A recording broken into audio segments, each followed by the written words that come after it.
Hello mga tara! Samahan nyo kami mag-staycation. For today's video, andito na nga tayo sa hotel na pag-i-stayan namin. Ganito nga pala yung itsura sa labas ng hotel. Puro bintana nga. Yay! Madam!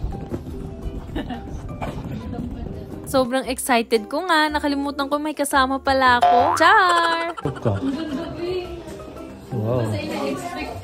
Pagkapasok nga namin, sobrang nagandahan talaga ako at napakalinis. Pero mas nagandahan nga ako nung nakita ko na yung view. Tingnan nyo naman, napakaganda. Kaya ito, napamomент-moment na naman nga kami. Uy, baka lang gamin kayo dyan. Ciao! Pagbigyan nyo na, minsan lang naman kami maging ganto ka-sweet. Ay, joke lang, madalas pala. Sana all. O, ito na nga yung view, baka maumay na kayo sa amin. Grabe talaga, ang sarap sa mata, diba? Ako nga pala yung pinapili ni Bebe ng hotel dyan. Medyo maarte nga ako pagdating sa mga hotel. Sa sobrang excited ko nga, lumagpas na pala yung room namin.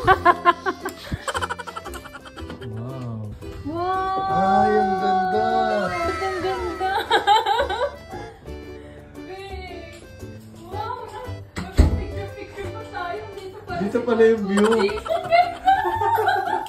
Ay, sobrang ganda! Grabe! Grabe nga yung gulat namin dyan dahil hindi namin ine-expect na may view pala dito sa kwarto. Kasi very affordable nga itong nakuha naming room. May TV, may closet, meron na ring upuan dyan sa harap. At meron ding massage chair. Tapos dito sa cabinet na to, meron nga sila dyang mga yukata. Sobrang saya ko nga dahil nagpakita rin si Mount Fuji. Sabi kasi nila, madalang lang to magpakita lalo na pag summer. Tapos dito nga sa may gilid, may malaki ditong mirror. Pagbukas mo nga, makikita mo dito yung teacup. Sa baba naman niya, meron ditong coffee at green tea. Meron pa nga sila ditong parang pahopya para sa mga hopyang katulad mo. Char!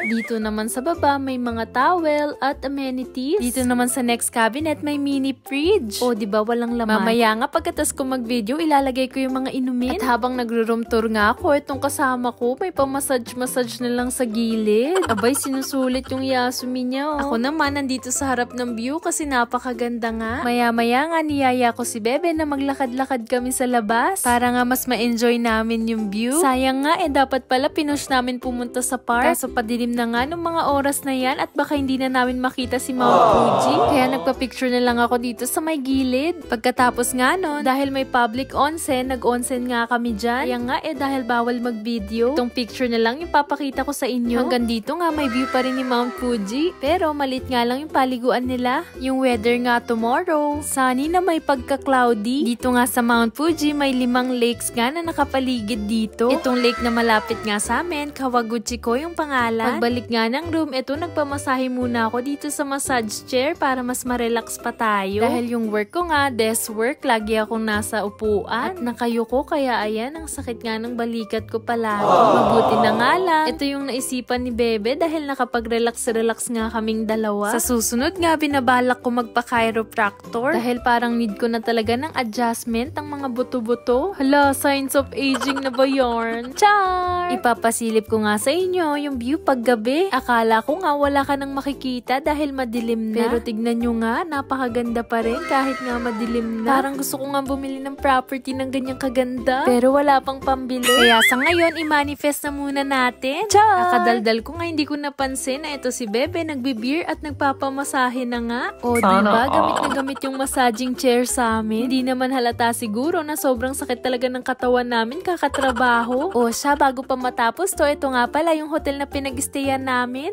I hope you enjoyed this vlog. Thank you for watching. それじゃあ、またね. Bye bye!